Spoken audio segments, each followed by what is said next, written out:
Hello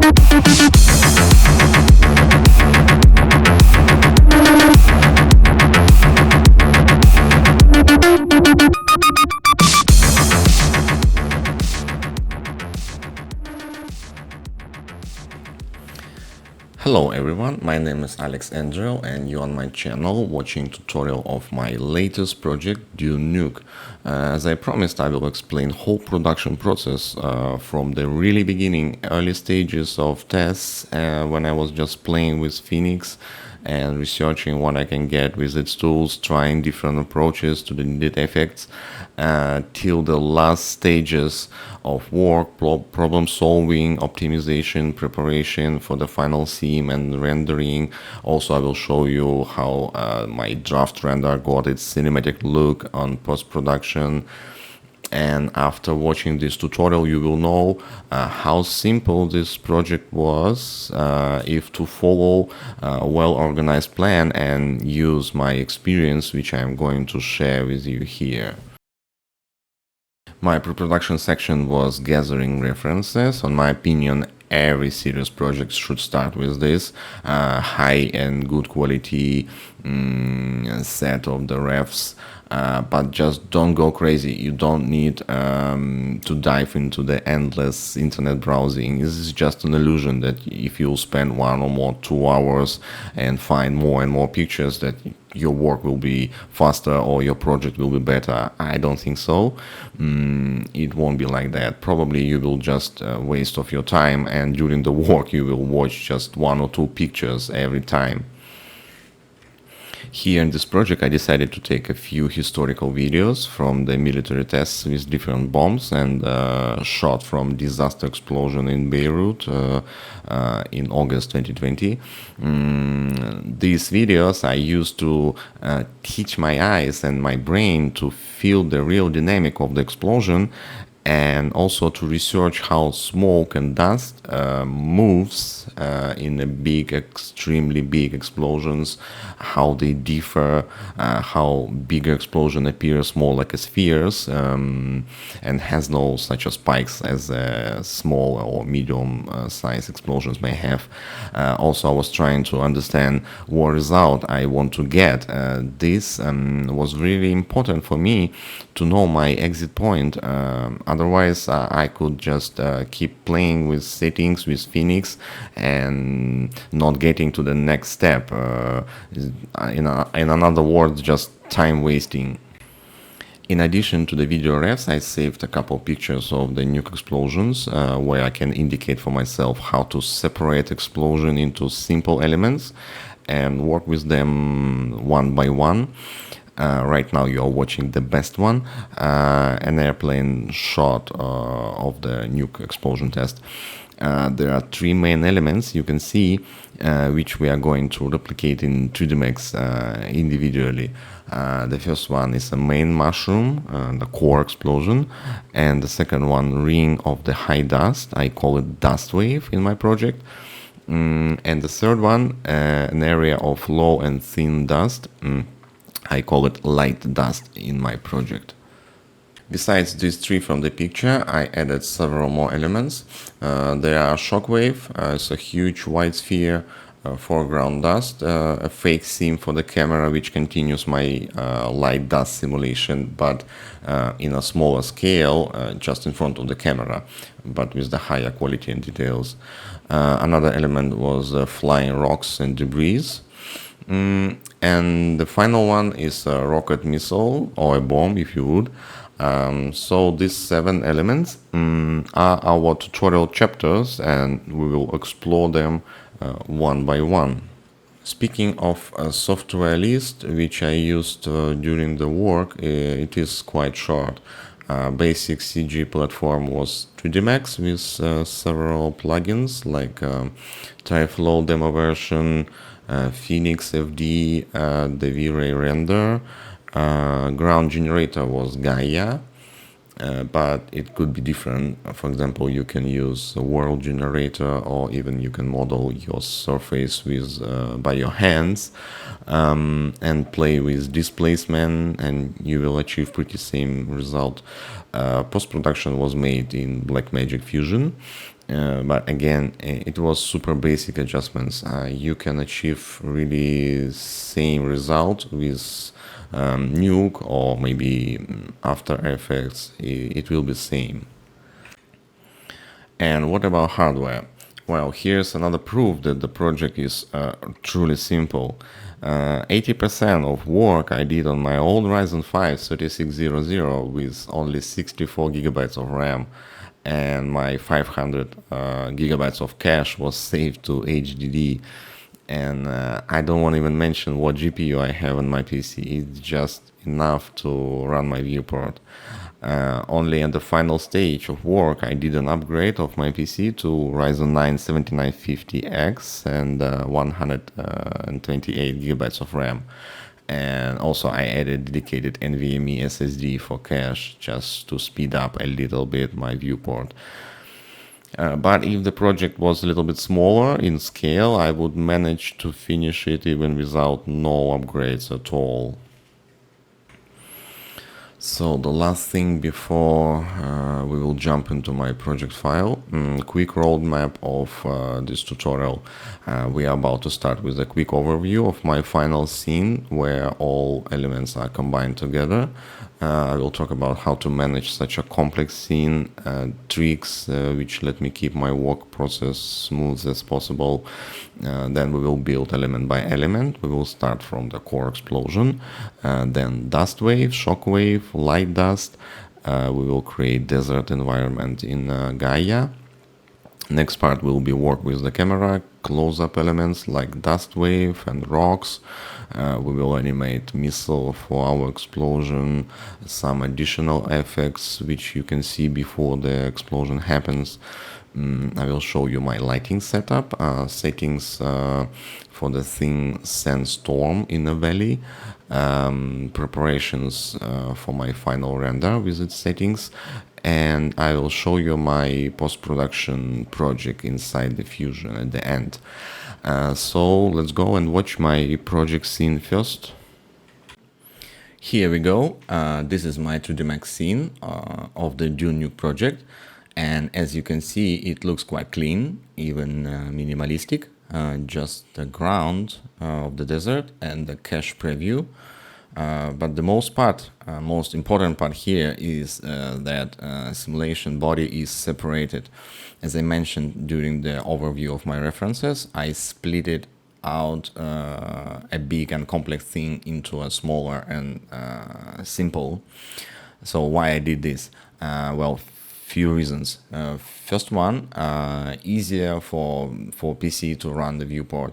When I work, for example, with my dust wave, I don't want to see explosion, so I just can hide it easily and focus on what I need.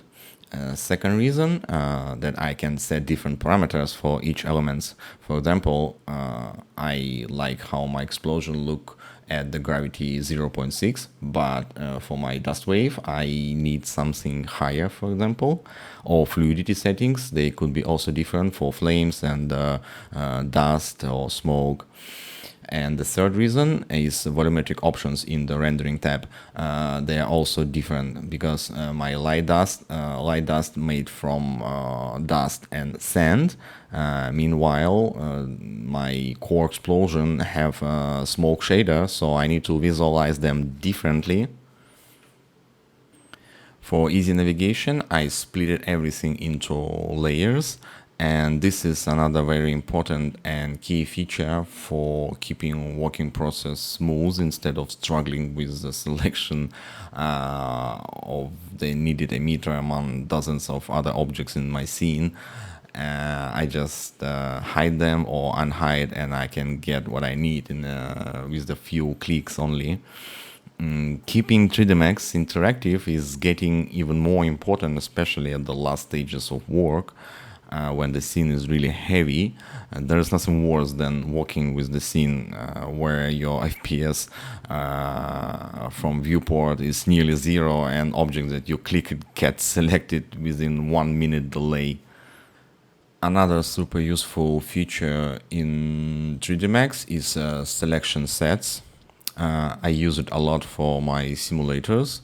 This is a swift way to reach needed object, just like an icons on your Windows desktop. I use these sets for my simulators because I turn off the showing of the bounding box, because it could be sometimes very difficult to navigate the scene when all boxes of all elements are on, and this is quite annoying.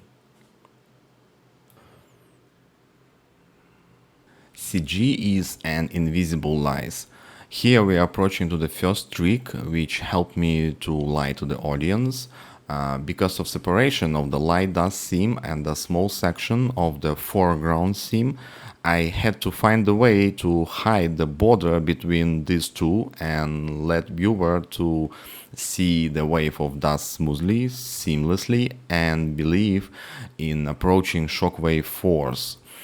Solution for that was the right position of the camera behind the little hump of the ground, which hides the edge of the light dust seam, and at the same time foreground small section of the seam could have a start there. The only thing here which should be carefully managed is timing when to start this foreground simulation, so the audience will see the light dust wave and then foreground dust seamlessly without feeling that this is not one big simulation. And it is a matter of a single frame, because one frame earlier or a frame later and the feeling of the continuity will be completely broken. Also, I have to say a couple words about the camera. Its long and smooth movement before the missile strikes plays very well for the immersion effect into the shot and creates the contrast between two moods, the calm and relaxed before the strike, and the terror while the shockwave blasts the viewer. I put a lot of effort here to polish the movement of the camera, to test and try the timing so everything will happen in the right time. But I start this work a bit too late on my project, and this created a little bit extra job for me and troubles. But I will talk about this a little bit later. A milestone technique is another key feature which I was using a lot during this project. Actually, I use it every time I work on FX shots. Basically, this is the files backup management concept. Every time I make a general full-time simulation, which usually took overnight, and if I get a nice result, I make file, save copy as, and give the name to the file like original name plus backup plus the number which related to the preview of this simulation. This gives me a possibility to compare my current scene with its previous versions, even very old, like a couple days ago, for example. And if needed, I can roll back completely to that scene and start again from that good milestone. Or, for example, I can just merge and replace a part of the scene. For example, an emitter which had some animation in its parameters or other objects. A good decision here will be to keep your high poly objects, like for example ground in my scene, as an XREF object, which I was too lazy to use in my scene. So every milestone will take just little space on your drive, and the saving process will take just a few seconds only. Alright, now it's time to create our own explosion, and let's go to the clean scene in 3dsMax, and let's begin with the core explosion. Alright, let's check our FPS for this project. It must be 24, and the amount of the frames 100 for the beginning is enough. And the unit setup should be just default centimeters to the inches. Let's create our first object. It will be a plane with the minimum polygons 1 to 1, and the size around 1000 to 1000 centimeters, and that should be enough. Now we need a map, the gradient ramp radial, set the mid gray color for the left point, and the rest are black. Additional point with white from the left, and pack them to the left side and make the animation. The frame 8 we are expanding a little bit. Move the first key to the frame number 6, and around frame number 30 we expand them even further, so we have this motion. Let's adjust a little bit our curves, make it more smooth, so our gradient will nicely expand.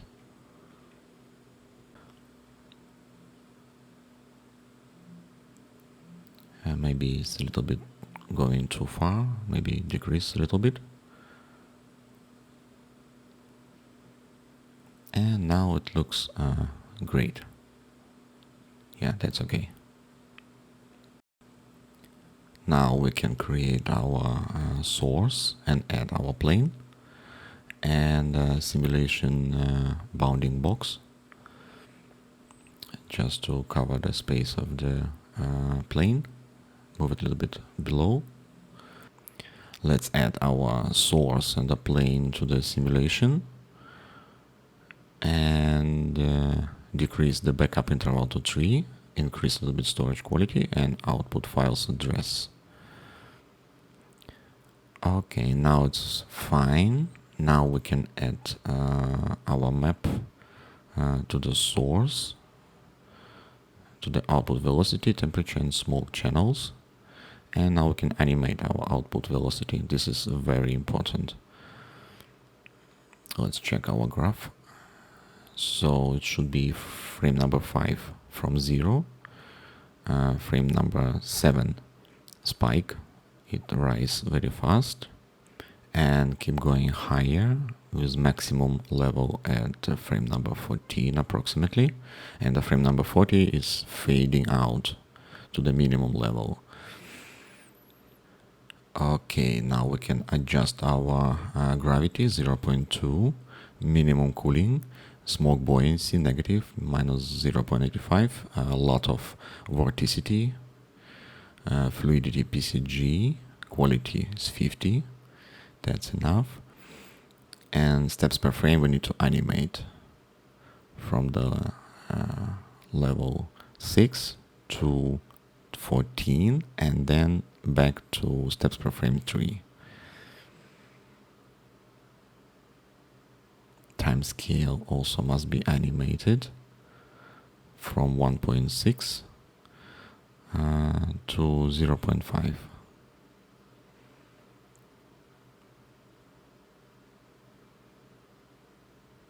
Yeah, I need to ramp down a little bit our time scale graph to slow down our explosion. Yeah, something like this.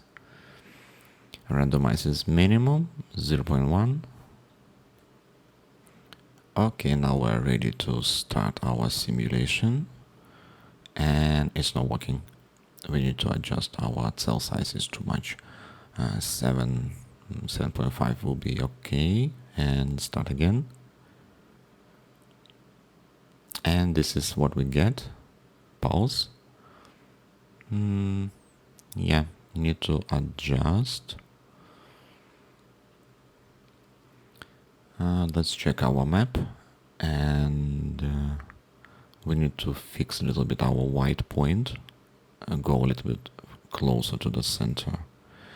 And output graph, we need to adjust our colors to make it a little bit darker. Okay, let's try increase cell size to make it faster and start our simulation. And this is the result. Okay, for now we will leave it as it is, and let's keep going. We need to create the sphere for our particles emission, and delete the polygons which we don't need, and make it a little bit bigger with more surface, but keep it flat, and place it just below the ground. Now we can create TypeFlow object, turn on the interface option, it's very important, and now we can create our system birth. Then we need a delete operator, position object, and also we need a surface force and the shape, of course. Birth 7 to 7, 485 particles. Okay, let's add our sphere to the position object. For the shape, let's choose 3D mesh and chunks round, and display switch to geometry, and inside shape set scale 650. Okay, surface force at our sphere, set attraction to 0, turn off substeps, and adjust normals. This is what we need. Some variations and a little bit divergence. Okay, that's okay. Now we can add a slow operator. No, that's a mistake. 98, that's too much. Turn off for a while. Okay, back. We need to set the slow only to 30, and the timing, that's very important. Particle age from 3. Variations 25. Another slow operator. Particle age from 5 and slow to 33. Okay, so the idea is to push our particles very fast at the beginning and then maybe faster, yeah, and slow down them later at the end of their age. Yeah, something like this. Okay, turn on delete particle age and delete all particles at the age of 9. Add scale operator, the value 98 continues for timing, so our particles continuously getting smaller. And another scale operator, particle age from 4 to 8, and the scale value 85. So after age of 4, our particles getting really small. Okay, yes, something like this. Now we can create our second source for the TypeFlow, add the TypeFlow object, change emit mode to a volume inject, and in the Phoenix properties, set velocity effect to 3.5. Okay. We need to animate our inject power from the minimum level at the beginning with the increasing at the frame number 10 and the fade away at the frame number 40, and the maximum level is around 1.5 thousand, approximately the frame number 20. Okay, yeah.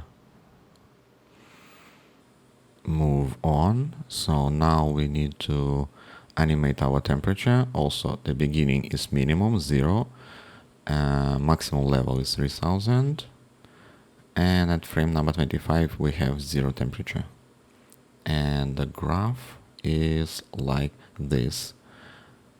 Yeah, maximum level around frame number 10. Also adjust our noise 0.02, that's enough.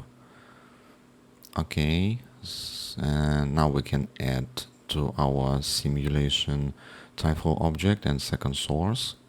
Let's check the GPU preview of the old simulation, and now we can start our new simulation with our particles. Oh, holy crap, this is what I got and this is not what I was expecting, to be honest. And we need to tweak this a little bit, or maybe not a little bit, more maybe a lot. Let's delete this disaster. Okay, now I think we need to revise again our type flow. I think we need to make a separation for our particles because that was too much. Okay. And start again.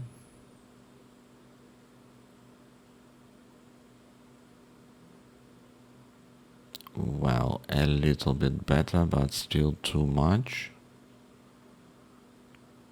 Again, go to our type flow and check our shape, maybe decrease to 550 and position, maybe increase some separation more, so we will have less particles and less overlapping inside the particles. And start again. Okay, this is much better. Yeah, but still it's like pillar, not like a mushroom, so we need to improve a little bit more our type flow. And let's check what we have. Okay, surface, maybe increase some speed, and also in second slow we can increase velocity, slow down to 40. And let's decrease cell size to have a better quality and start again. And this is our new simulation. While this is more like a mushroom, well, probably the key feature was to increase the speed for the particles. And it looks more like a mushroom now, so let's check our first source for the ground. Let's make the ramp a little bit spiky at the beginning. Yeah, like this.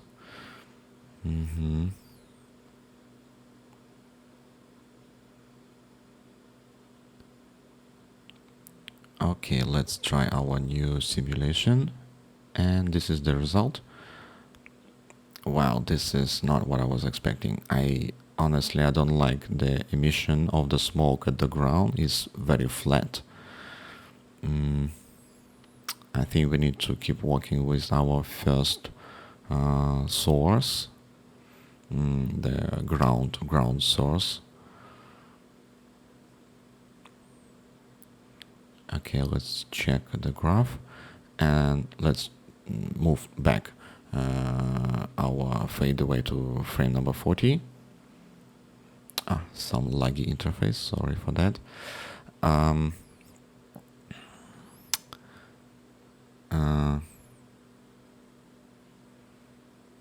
Yeah, so the ground source is like this.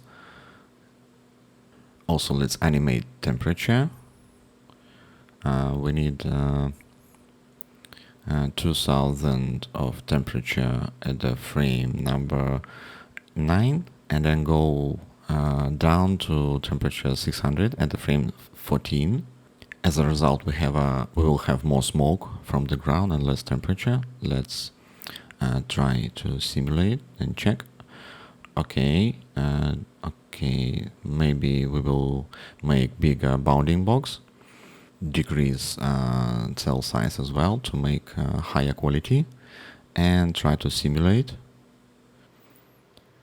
Okay, this is the result. We have a good mushroom look, enough smoke from the ground, and we will keep this simulation for now and go to the next step. Okay. Let's check that maximum quality. Well, yeah, pretty good. Let's turn back low detail to speed up our viewport, and we can go next step. So we need a second type flow, and this will be debris. Let's turn on the name for the icon and rename the old type flow also. So we have a core and the debris type flow separately.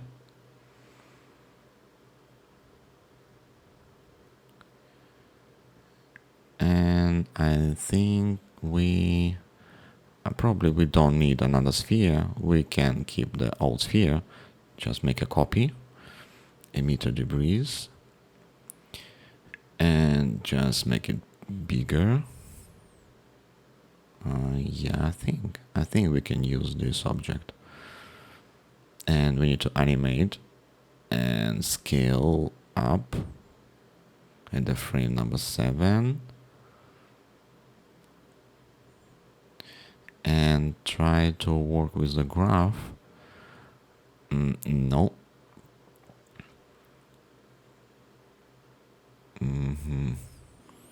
I need to move the keys to match our simulation. And try to scale up.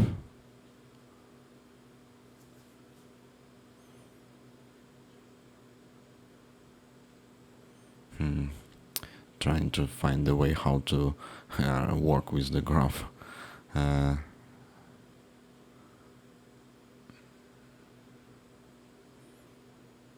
No, not this way. Oh, yeah, like this. Okay, yeah, it match the smoke from the simulation. And a little bit more. And here as well. So yeah, now we have a nice curve. Okay, yeah, the animation of the object is quite smooth, so let's hide the simulation for now. Select the type flow debris and start our system. Birth operator is the first one.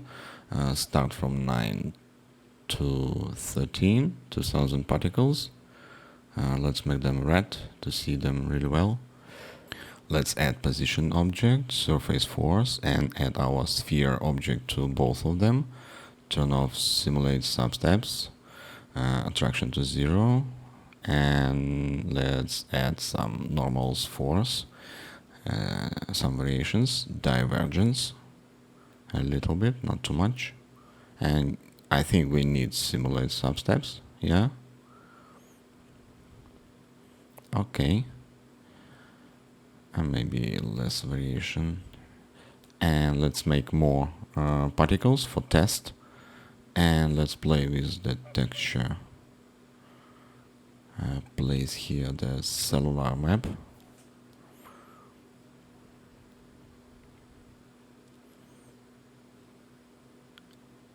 And let's find the value which we need to adjust. Not this one, not this one. Oh yeah, this one, yes.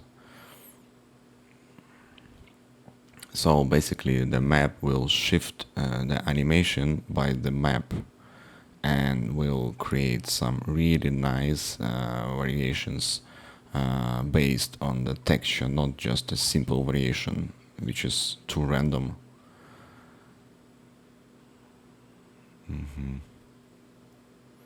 So you can play with the settings of the map.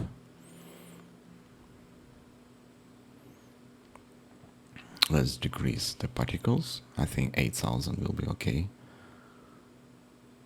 And inherit movement will inherit the animation from the scaling up of our base object.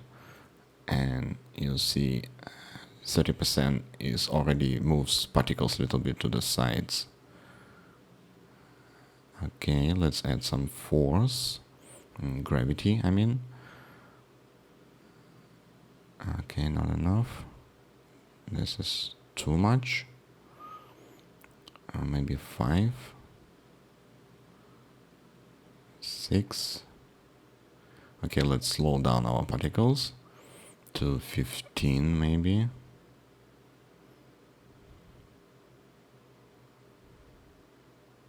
This is just a pure improvisation, so you need just to find the right values for the slope, for the gravity, for the speeds, just what you want, just what you want, what you like.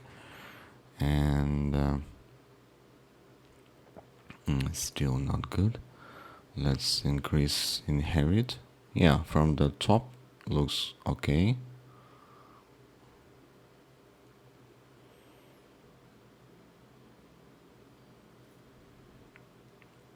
Okay, let's decrease our particles and check the animation of the particles.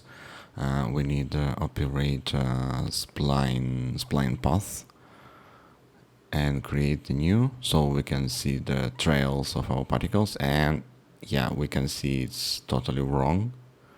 This is impossible for the debris to move like this. So we need to find the reason why.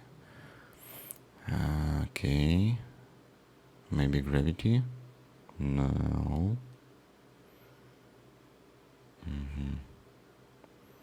No, not the gravity. Something gives the noise to the animation. Okay, let's check here. No. Okay, let's make it 0 here for the map. Gravity. Okay, looks like this is it.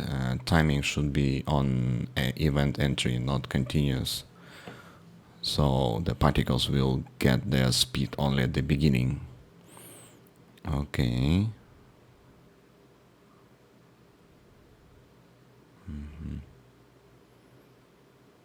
Okay, now at least the trails are has no noise.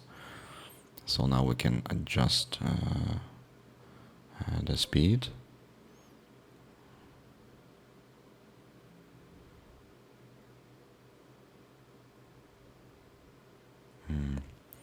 Somehow our particles are moving to the side. I don't know why.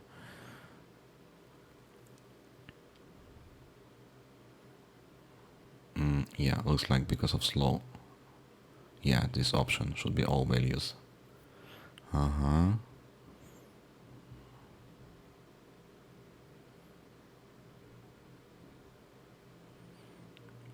Okay, let's add some variations to the slow operator. Okay, maybe different values. Let's try 5, 5, 10, XYZ. And okay, looks fine.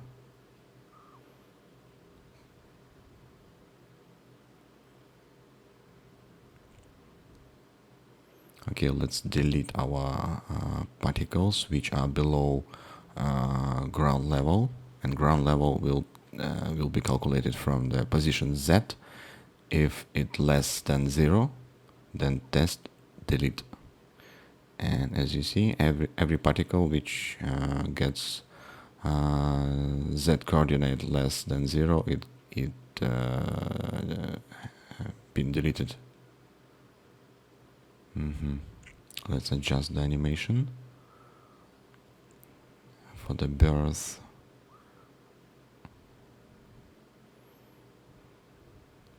And increase our texture influence. Maybe more. And animation. So you basically need just to balance the animation according to the massive explosion.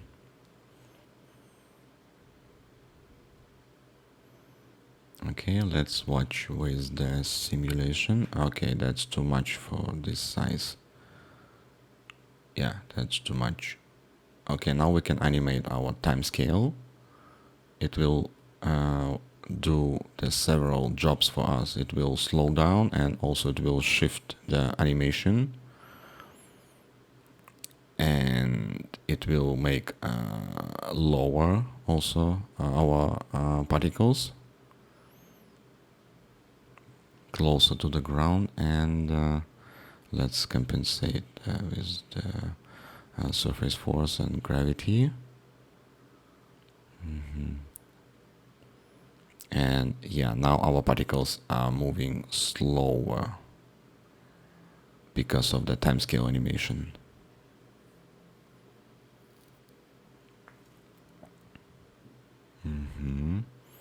I think it's still a little bit too early for the particles.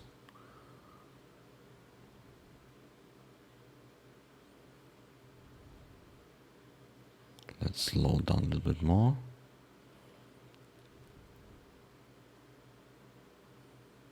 And some variations. Okay, now it looks like a big thing, yeah. Like a huge explosion.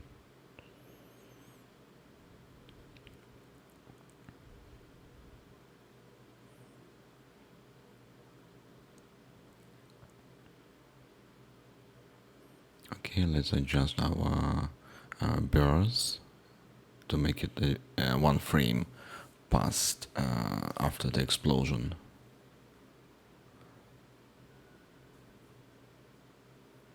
Maybe more particles. And let's add some more texture influence and normals. Okay.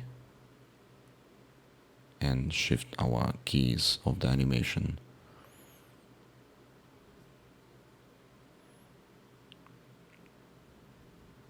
Okay, now it looks much more better.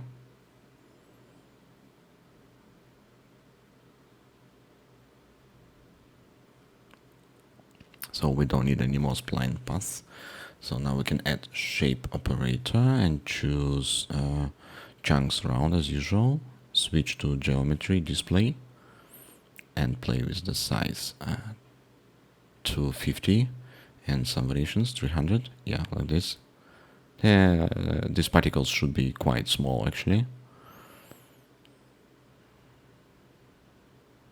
In fact, they should be like almost like a dots. And let's add another source for our debris. Don't forget to turn on interface option, and let's choose our debris for the source. Switch to surface, emit mode, and temperature 1000. We don't need actually fire from these particles. And let's add our source in the type flow. And temporarily let's remove our explosion sources, so we will watch only debris. And we need to pay attention on the cell size, because cell size should be smaller than the size of our particles. This is very important. And let's make this trick and make just a quarter of the simulation. So our bounding box will cover just a small part of the particle system. And yeah, see, our cell size should be really small for this size of the particles. This is very important, otherwise the smoke will be very broken. So this is our first try in simulation. Let's check the GPU preview. Not bad, but we still have lots of things to improve. Let's check the Phoenix velocity effect and make it 0. And change to volume inject our source. And change the time base to particle age. This is very important, but inside the time flow we need to turn on age channel. And we need to check is it really exists by the display data operator. So yeah, we see the age, so we have this channel. Let's clear the cache and try again. Okay, so our particles have age channel, and within this option on in source, all our animation will be based not on the keys of the frames, but on the age. So 0 is 0 of the particle age. not the absolute frame 0. So at the age of particle 3 or 2, we have a spike of the power injection and a fading away at age 15. So keep in mind, this is ages, this is not a frames anymore.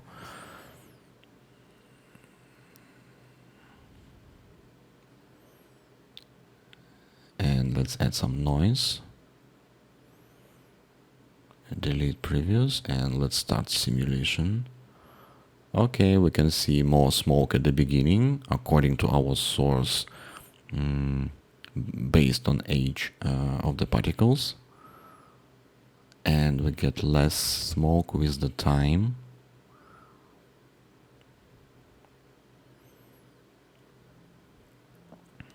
Let's change the motion velocity to 0.75.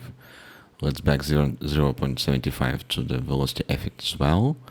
Let's change the grid cell size and try another simulation. And this is our result. Well, maybe too much noise, I guess. But it is quite dense now. Yeah, let's decrease the noise. Decrease motion velocity. And velocity effect also decrease to 0.4, sorry. And start new simulation.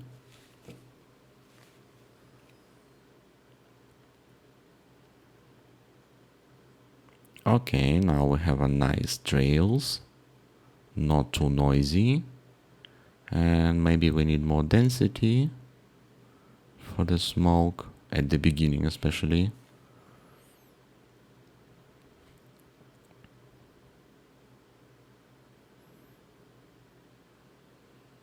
Wow, really nice noise and vorticity for the smoke of the trails. Let's add some smoke at the beginning and move further our fading away point. Yeah, we need more smoke at the beginning, more dense.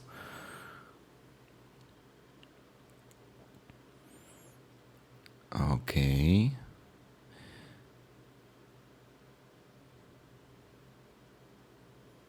Okay, let's try start new simulation, and this is the result. Yeah, it's quite dense smoke and nice trails. Actually, now it is already good. So now let's move back our bounding box of the simulation to the center. Let's make the size enough big for the whole explosion. Add back our sources.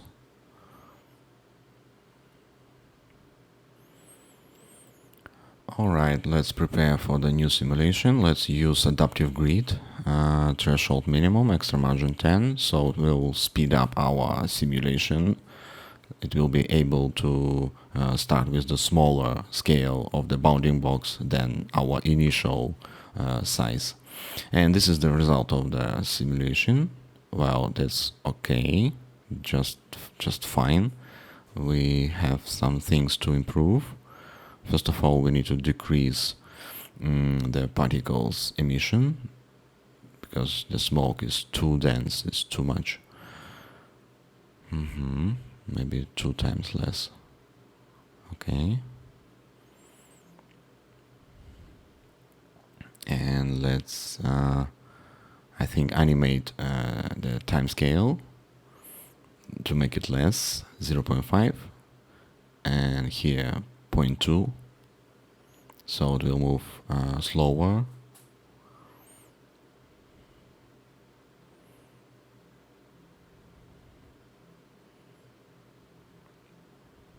Okay, and let's decrease our inherit movement, so it won't go too far away from the explosion point.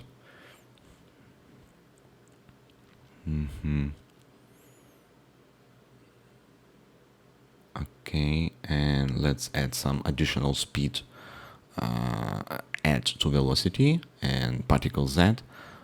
So I want to add some speed, vertical speed. So our particles will go higher. Maybe 5 with some variations. Substeps, yeah, I think we need it. Okay, maybe more influence of the texture and even more speed from the surface force. Okay.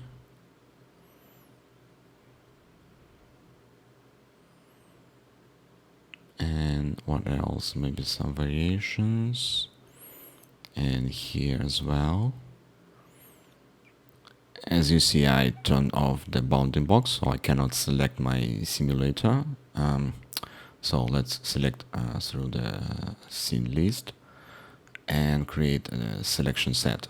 So I can easily select anytime my simulator, even without bounding box. Okay, let's try simulation. And this is our result. This is much more better, but we need some additional adjustments.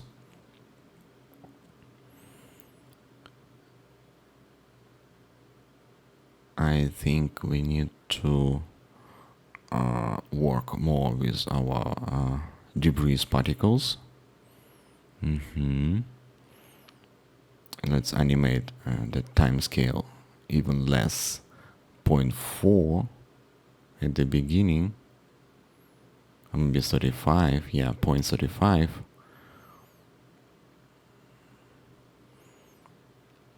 And let's decrease the inherit of the base object animation.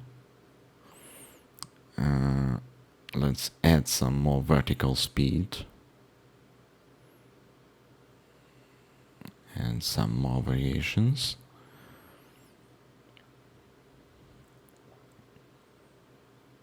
Okay.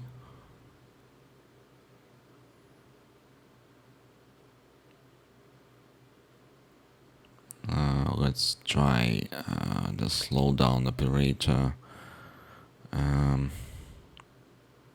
What we can do here is, well, we still need to keep all values, I guess. Just less the values. 224 is enough. Less particles. 1400 is okay.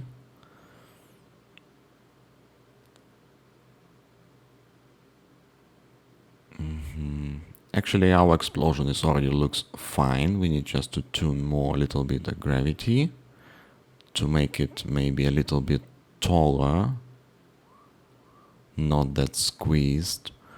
Let's try the velocity effect and let's simulate.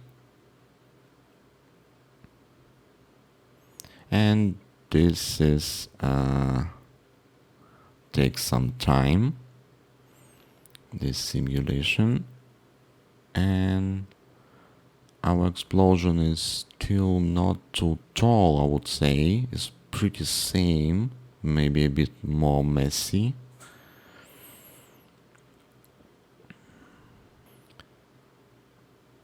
Alright, let's go back to the velocity effect 3.0 and adjust some gravity 0.35, and to our core particles velocity effect 1.5, and let's try another one.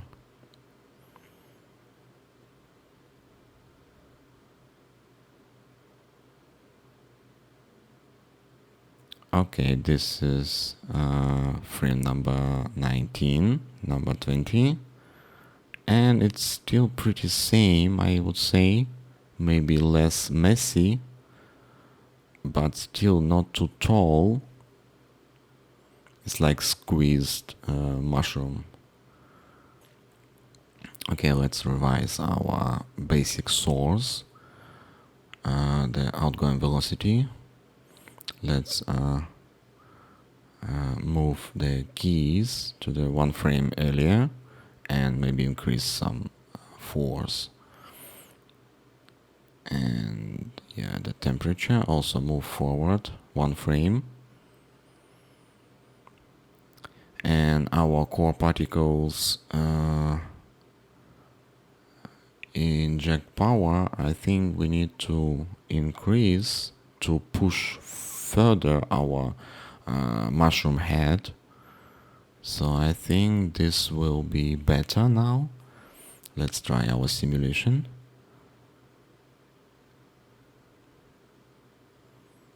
And it takes some time. Okay, this is the result, and yeah, now our mushroom is not that squeezed. It's pretty tall and looks massive and powerful. Yes, now it looks much better. I think, yeah, the key feature was the inject power of the core particles.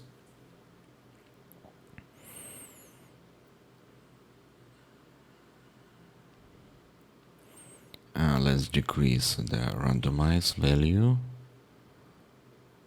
and I think decrease the motion velocity for the core particles as well.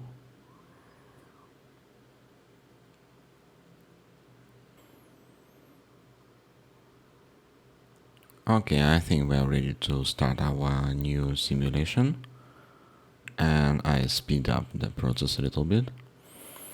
And yeah, now with this setup, our mushroom is more clean. The head of the mushroom is not that messy, not too much broken, but still have some blocks, like a broccoli. And the smoke at the bottom is enough and not too dense. And I think this setup is quite good, so we can I think we can keep it.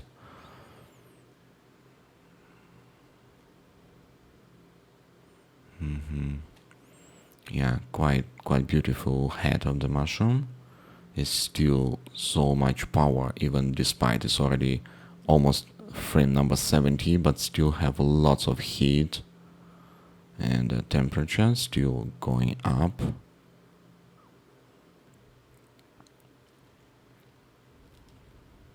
Okay, we're approaching to the end, frame number 98. Okay, let's turn off the bounding box and make a clean preview.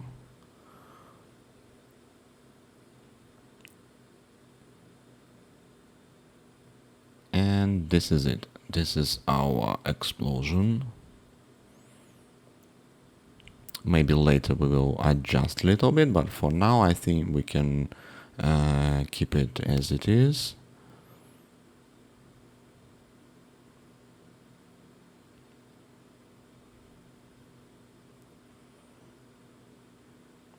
Okay, this is it. Maybe too fast, obviously need to slow down, maybe 50%, and maybe a little bit less debris, but for now let it be like this. And I think after such a difficult and complex chapter, let's move to something more easy and fun. So I think now we will go to Gaea and generate our desert, and our next simulation will be already not on the plane but on the desert surface. So let's move to Gaea.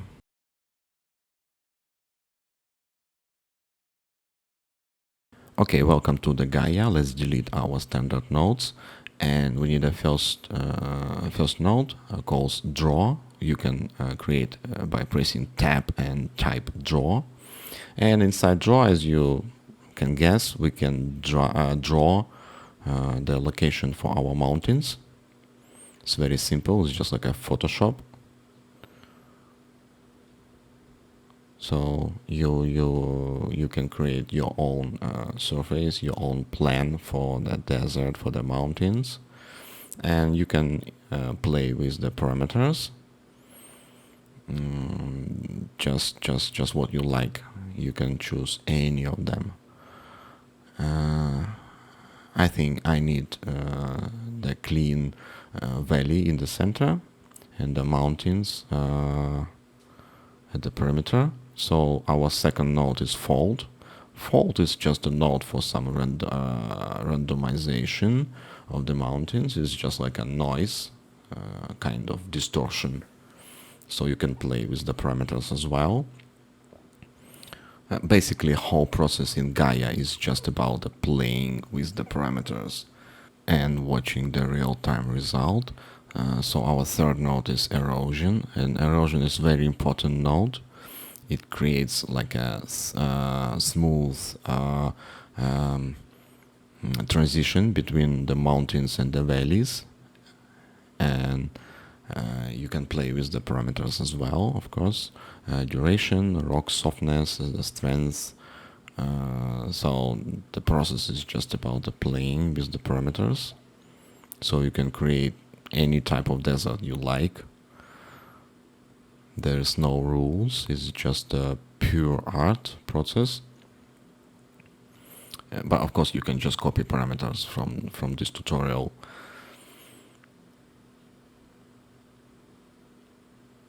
Okay, I think this one is quite nice.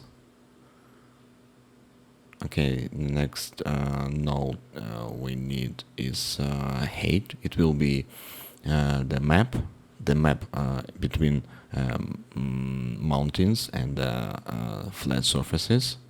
So the idea is to get a nice contrast between white, which is mountains, and black, which is flat surface.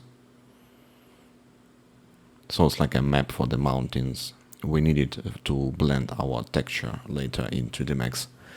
And next we'll need sand. And this is another type of the surface. It's a simple dunes. So you can play with the parameters and create your own dunes, the one you like.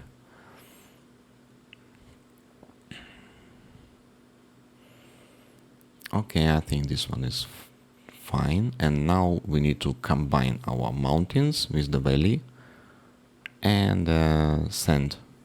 And voila, we have our dunes in our valleys surrounded with the mountains. Okay, now we are done. The only thing left is to play additionally with the draw, so we can adjust our map for the mountains and play with the parameters, and especially with the seed parameter, until we get the nice result with the mountains which we like and positions. And the key feature is to find the place where we can place our camera just behind the small hill, which will hide the transition between two simulation of the light dust and the foreground dust, as I was mentioning in the beginning of the tutorial.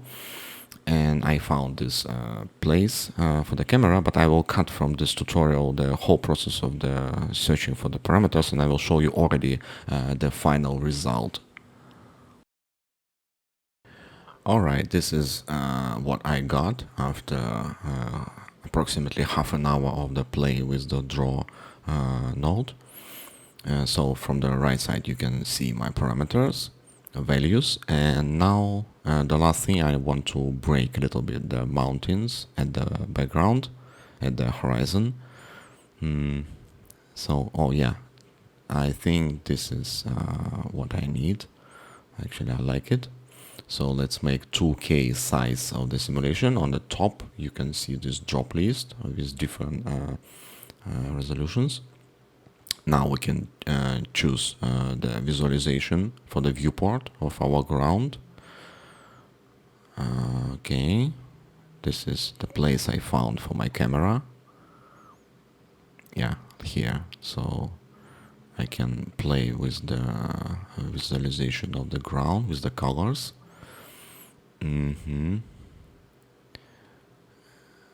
Also, I can play with the sun to get more shadows. So now you can see this little step up above the valley, which will hide the transition between two simulations. Is just in front of the camera, this little step. So our camera is located at the top right corner, and we see how this desert across. And now we can prepare the output. So we need the node output for the height. Choose save to folder. And for combine, we need the measure node. And measure node also save to folder. Vertex count 2048. Format OBJ, of course. And build at 4K. Choose our output. Unfortunately, our start button is inactive. This is because we need to press right mouse button on measure node and make it mark as export, and also for output. And now in build we have in this list measure and our output, and start button is active. So press it and wait a little bit till the generator will create this for you. So here we have a map and we have a OBJ file. Let's copy the address and go to 3dsMax. And inside 3dsMax, let's import our measure. Important thing that we need to choose object scale 1000, so our ground will be big enough. And let's check how it looks in 3dsMax. Let's find the place. Where's this place for the camera in 3dsMax? Is not very obvious. Where is this place? I think I got lost in my desert. Okay, it's here. It's here. Let's create a box. And now we can point on this box and create the camera by pressing Ctrl C button, and it will create camera from this view. Let's choose our target. Colors. Oh my god, what a disgusting color. Let's change to something like this. Okay, better. Okay, now this is our desert. Let's move a little bit backwards for better composition. So we have this little mountain from the left. And let's animate our camera target. So for the visualization, for the better visualization of our desert, 100 frames probably will be not enough. And let's check the speed. Okay, this is obviously too fast. By pressing Ctrl Alt right mouse button over the timeline, you can move the right part of the timeline and increase the capacity of the timeline, so you can add some frames. Also from the left with left mouse button. So let's make a simple animation for the camera. So it will float a little bit. And let's change the screen size. 175 to 1. No. Okay, 235 to 1. Okay, yeah, this is the pretty cinematic look. And this is the preview. And I also imported, yes, explosion to this scene. And this is just a for preview for the visualization of our desert. And I think it's okay. Also, I slowed down the explosion to 50% to its speed. Later we will redo the simulation and make a correct speed. For now, I think we're okay. We have a beautiful desert, we have an explosion, we have even test camera animation. We found the place for the camera. And I think this will be the end of the first part of the tutorial. In next part, we will create a dust wave, a light dust, and we will make a shaders for the our desert lighting, rendering, and all the rest of the stuff. So see you on the next part of the tutorial. Bye bye.